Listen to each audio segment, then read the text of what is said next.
this adorable? I have one in other colors too, so you can see this. This is more like pinks and reds, and this is dark maroons. This is so much fun to make. This is a mini quilt. It only measures 11 by 11, and it's something I have hanging in my kitchen the entire month of February. It's made completely of scraps, and I'm going to show you how to make it from start to finish. I'm going to show you the whole thing, including the hanger that goes on the back. So stick with me while we make this great project. Before we get started making this, my name is Chris O'Neill from Sew the Distance. Thank you for joining me as we make this adorable project. We're going to start with the supply list, which you can see here on the screen. Make sure you pause so you can either take a screenshot or jot this down. I'll also have all this information available in my blog as well, like always. Okay, so to get started, we are going to look at our scraps, and I have a whole bunch here. Like I said, I'm going to take you from start to finish on this project, including picking the scraps for this little mini quilt. So I want to stick with a more bright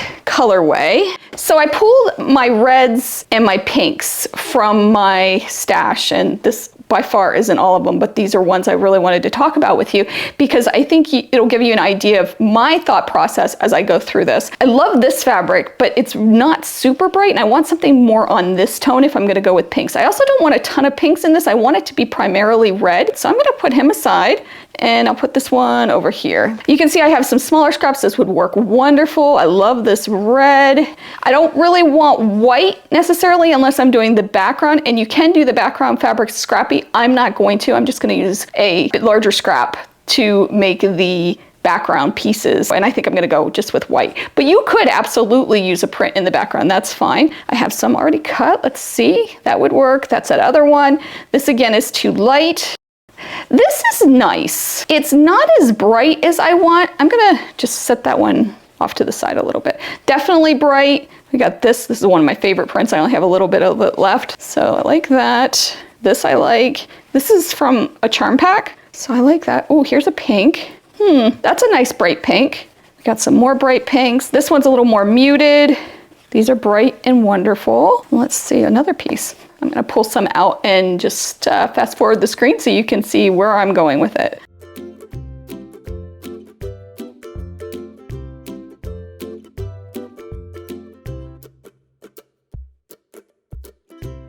All right, I'm just going to pause right there and just talk about a few things. Now you can see how these are more, I want to say country colors. That's the only thing I can think of that would really describe it. Maroons, I guess. I'm not going for that look on this one like I did the other sample. Right here, you can see this one's more of these, actually this one is this fabric, more of the darker country colors or warmer colors, I guess is the word I want. And then we get to something like this. This is interesting because it is definitely on the bright side, but it's also on the warmer side. I'm gonna put that over here and I'm gonna keep going.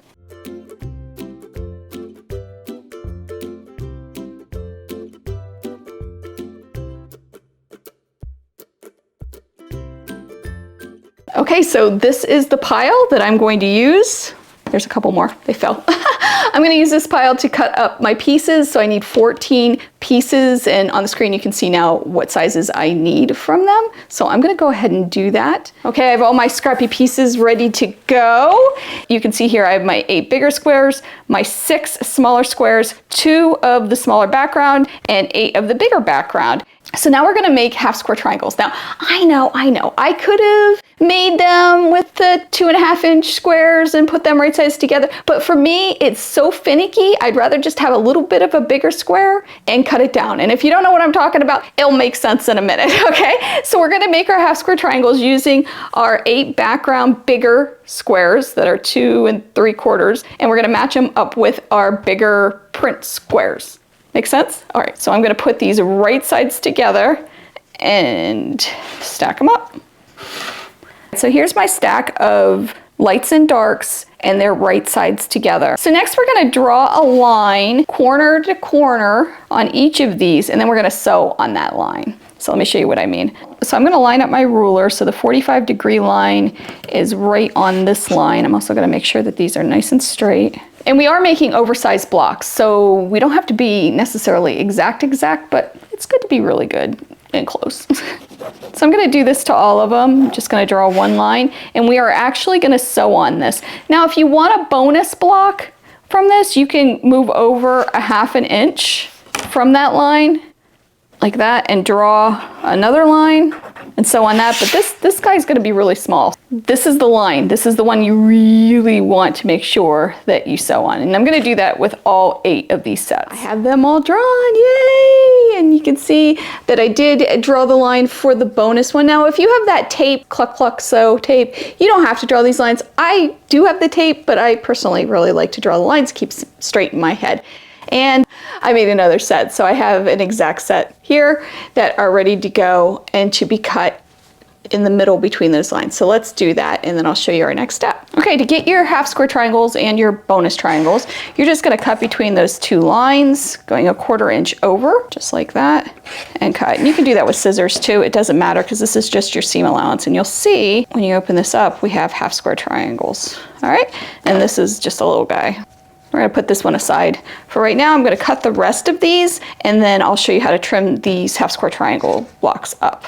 Okay, now it's time to open these up. We're gonna press to the dark side, and we're doing that mostly for trimming up, depending on how you trim them up. And I am gonna show you 3 different ways to trim these up. Just stick with me, it'll make sense, I promise. So I'm just gonna open these, and I'm going to finger press, and then I'll take the iron and press it really, really well. And I'll do that with all of these.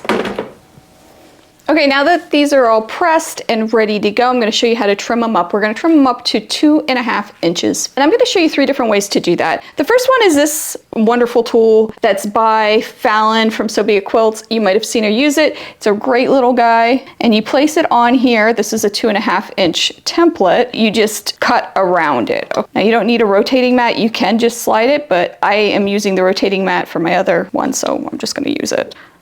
And you press down. And what's nice is it keeps your fingers out of the way, and you trim around it. Another tip, I like to use small rotary cutters for small projects. And I also like to pull away what I cut to make sure I got all of the sides, which you can see right here. I didn't get this guy. Okay, so now you have a perfect 2.5 inch half square triangle. You lined it up on this line, it works well. Another way to do this is to use a regular square. Oh, let me get a fresh one. Usually squares, you can even do it with this one, but squares have the 45-degree angle. You're gonna line that up. And actually, how's this one? We're gonna use this one because you can see it, I think, a little bit better. The yellow is for dark fabrics, so there is a white 45-degree line. That's what we're gonna line up on our 45-degree line on our block. And we want this to be 2.5 inches. So what I'm going to do is make sure that I am past the 2.5 mark on my ruler, and I have some hanging over. And I am, and I'm lined up on that 45-degree line. So I'm going to cut and cut. And you can turn your rotating mat, or your mat, or the block if you need to. Then you're going to flip this corner to the opposite corner and do the same thing, except for you're gonna line it up on the 2.5 inch mark. Hold it real nice and steady. This time I am gonna turn it. Just like that. And then the last way is the one you probably have seen me use before, which is the block lock. And this has like a ridge on it that holds it. And these are a little spendy. They do have different sizes. If you get a big one, you can size it down, which is good. And you know what, I'm gonna show you on a big one. This is a 2.5 inch one. So I'm gonna put this aside because I wanna show you on a bigger one. It's a little more affordable because you get more sizes, right? So I have this one too. All you're gonna do is lock that ridge. You're gonna make sure it's this ridge, and you can feel it and you'll know here. And it also goes to the point, so that's important. So I'm gonna lock this on, and because I want a 2.5 inch unit, I'm gonna make sure I have some overhang over here and over here. And I'm gonna trim. Pull away, and then we can even just slide it down here. Make sure I'm on the 2.5 inch line right here. I'm gonna turn it around so you can see here, and lined up, and then just trim. I love these tools too. They're all great, and they all work wonderfully. And I'll put links below to all of them, and on my blog, of course. All right, so I'm gonna go through and do all of these. So we have 8 half square triangles, and then we'll start assembling our heart block. Okay, so I have my tray here of all my pieces. I'm ready to go, and I have my design board. And I'm gonna start laying this out the way I think looks right, and I'll move things around, of course, and everything like that. So you're just going to make your peaks at the top here, and then we put some of these in. Let's see, I think I want the pink there. This guy can go here, like that. We need more half square triangles. Whoops, going the wrong way. We have the points down here, and like that. I'm gonna fill in. Oops, I'm missing a piece. No, I'm not. I had an extra piece, I mean. Okay, so well, that's kind of good, because I think I'm gonna put this here, and like that.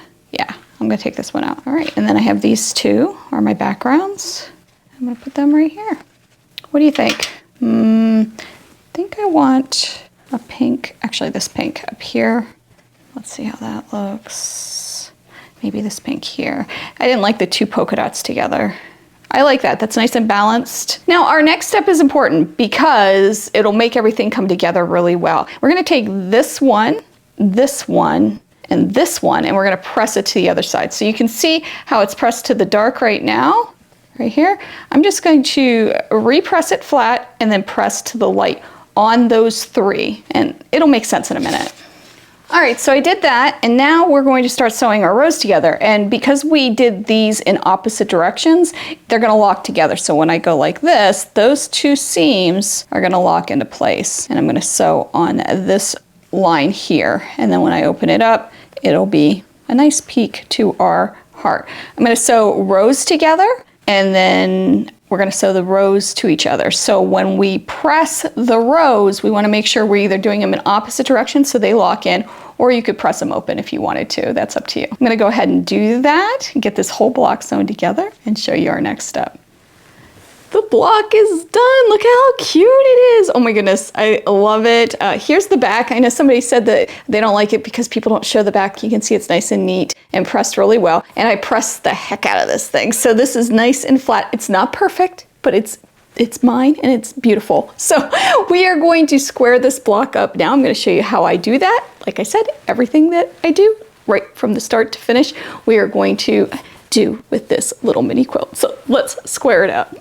So I have my block here on my cutting mat, and I'm gonna lay my ruler down. And what I'm looking for is 8.5 inches. And this looks pretty good. It's a little wonky down here, but overall it looks pretty spot on. Now yours might not, that's okay. You can trim it up. So we are looking pretty good. And I'm looking to make sure that this is straight using the lines on my ruler. And I'm also making sure that if I'm gonna trim anything off here, which I don't think I am, looks like I have to trim off down here, but this is pretty spot on. So normally if it weren't, I would cut this side, and then I take the upper right-hand corner and turn it down to the lower left side, and then line this up again, which it looks pretty good, pretty good. All right, now I'm gonna trim up those edges.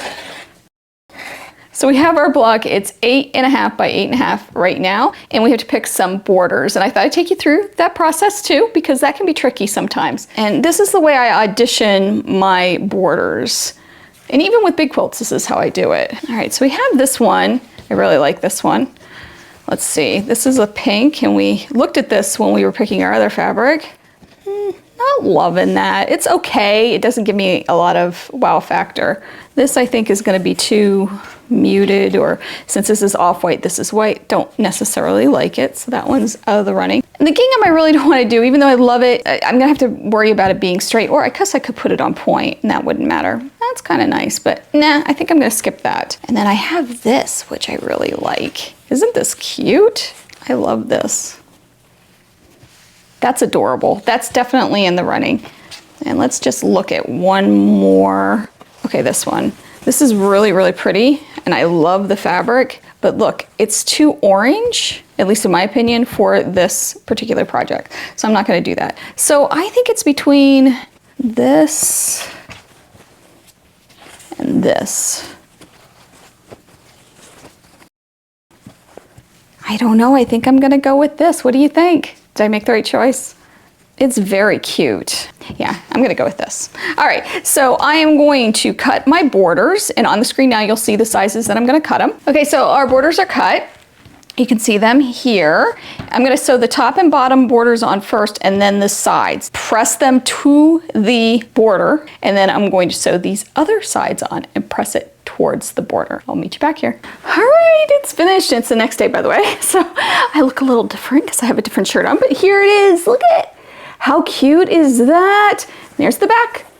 There you go. So now it's time to sandwich this and quilt it. So I'm gonna give you some tips on that too. Let's start with sandwiching it. So we're gonna take our backing fabric and we're gonna place it right side down. And then we're going to take our batting and center it as best as we can. It doesn't have to be perfect, but about 1 inch around works. And then we're just gonna lay this on top, just like that. Now, we could pin it. We probably should pin it. I'm not going to. I'm just going to press it real well on here, and then I'm going to start quilting. And to quilt it, I'm going to do straight line stitching. I'm going to use this tool here that is by Fallon from So Be It Quilts. I know I'm using a couple of her tools. This works great for straight line stitching, and I don't even have to mark it. That's even better. Now, one word of advice, when you're stitching half square triangles like this, don't stitch right on that line. It's tempting to do so, I know, but if you do, you will accentuate that line. You can see I'm a little bit off, and it's just gonna bring your eye to it, and it's gonna be very noticeable. So when you're doing it, make sure that you stitch a little bit away. I call it, instead of stitching in the ditch, stitching in the neighborhood. And I don't know who coined it.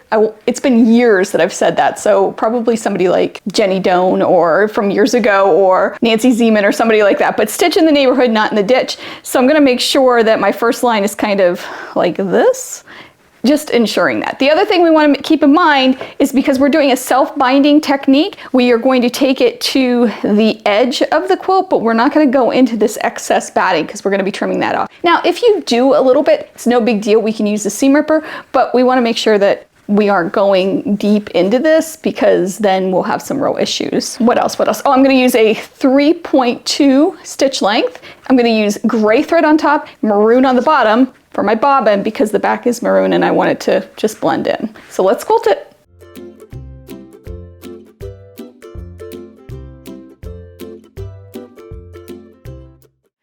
It's all quilted, yay, it's all done. All right, so we're gonna start the self-binding process, which is kind of cool. This isn't my favorite way to bind, but it is a way that works really well if you don't wanna do bias binding or doing strips or anything like that. It's a pretty easy process. It's one of the first things I learned to do, so it's kind of special to my heart.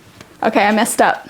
I recorded a whole bunch and it is gone. I never recorded my overhead shot. Oh. Okay, so I'm gonna talk about cutting this down. You're just gonna have to follow along and see what I'm talking about. I'm so sorry. All right, so the first step we're going to do is take this is already trimmed down, by the way, and we're going to fold this back, lay our ruler, and I like to do this from the back because it allows for me to see the backing so I don't accidentally cut the fold in the backing. And I'm just going over 1/8 of an inch and trimming away. You can see my trimmings right here of the batting. And I'm gonna do that all the way around.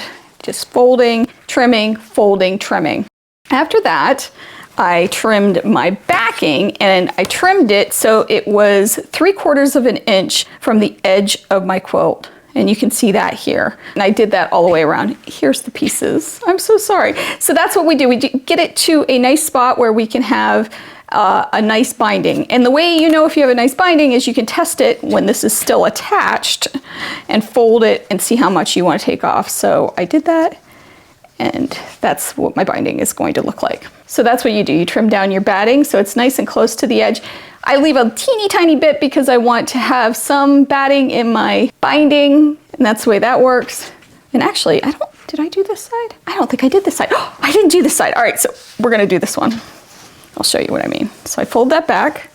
Look, happy accident. I love happy accidents. Oh, I didn't, look at that. Okay, it's almost done, but then I just take it and cut it. Look at that. Yay, I was able to show at least that. And then for the binding, we just lay it on and cut from the edge. To do our binding, we're going to just fold this in to the edge. And we're gonna start one side at a time and press. just like that. Okay. And then we're going to fold it again and press. And then I like to clip it.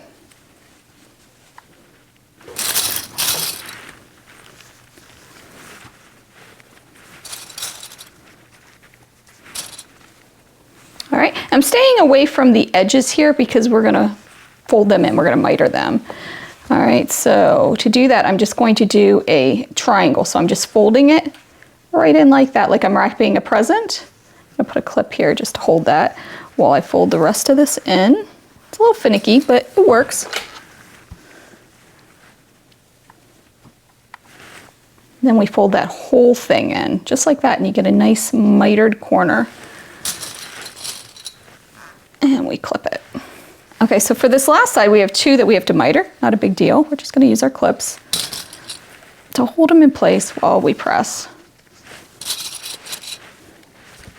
And fold it in, pressing.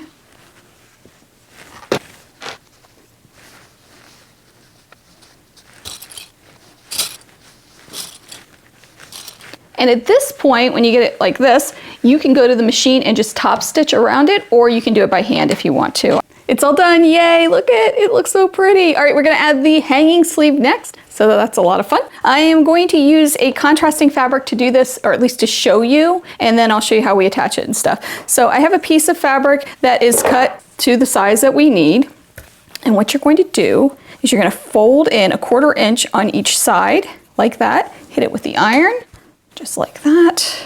You're gonna do the other side. And I just sewed them down. You can see I didn't use matching thread or anything, but you should. Trim off those threads. Boy, oh boy, I made a mess. All right, next you're gonna fold it in half, right sides together, and give it a nice press. And then sew along this part, the top here, where they come together. You can see that done here. I give it a good press. And now we're gonna turn it. And I'm gonna use a safety pin and just put it on one side here. And then feed it through. Once you get it to the other side, you just pull. There we go. All right, and you just pull it through. Takes a little bit of time. Flatten it out. All right. And I just press it. And I press it with the seam to the middle, all right? Because that's gonna be the back side of our hanging sleeve. I'll press it this way too. Okay, now to attach this, you go to the front of your quilt, okay, and make sure that that's the top, if you have a top or bottom. And you're gonna lay it on here and just kind of mark where you want it. You can use pins, that's what I'll do. And I'm just putting a pin in here to show the boundaries of where I want it to lay. And I'm eyeballing it for center. I'm gonna set this aside. And next I'm gonna take Stitch Witchery, this is by Dritz, and just cut a piece that is about the size of this. Yeah. And you're gonna press this on, it's iron on. Make sure you're pressing to the side with the seam. Now this is for a small wall hanging. If you were doing a full quilt, it would be a little different because you'd want to have a little bit of gap for give when it's hanging, so when it hangs and the weight of it. But this is just such a small project that this works really well. All right, we're gonna let this cool. Okay, it's very hot. And I actually have one done in the background fabric, which is what I like to do. So when you pull this off, you have an iron on. And you can just put that right at the top there where your pins were. I'm gonna remove them. And then you just press this on. Now at this point, after this is on here, you have a choice. You can hand sew it on, which is what I usually do, or if it's high enough, you can just stitch right into your binding. I just make sure that the hanging sleeve is the same color so the thread doesn't show through and stuff. You could possibly stitch this onto, it might not be noticeable with your quilting, just depends, but I do like to hand stitch it down. This Stitch Witchery will hold though, so if you don't want to do either one, it's really solid, okay? It does hold it down, so you don't have to worry too much about it. I'm just gonna stitch across the top in the same area that I did my top stitching on my binding, and you can't really see it. It's up here, and it's stitched down. So now I'll go in and hand stitch this part down. just with doing a whip stitch and the matching thread. But again, you don't have to. This is really secure. This will hold this. It will, I promise. All right, and that's it. You add a label and you're ready to go. There's your little tiny heart wall hanging. Isn't it cute? And you used up some scraps.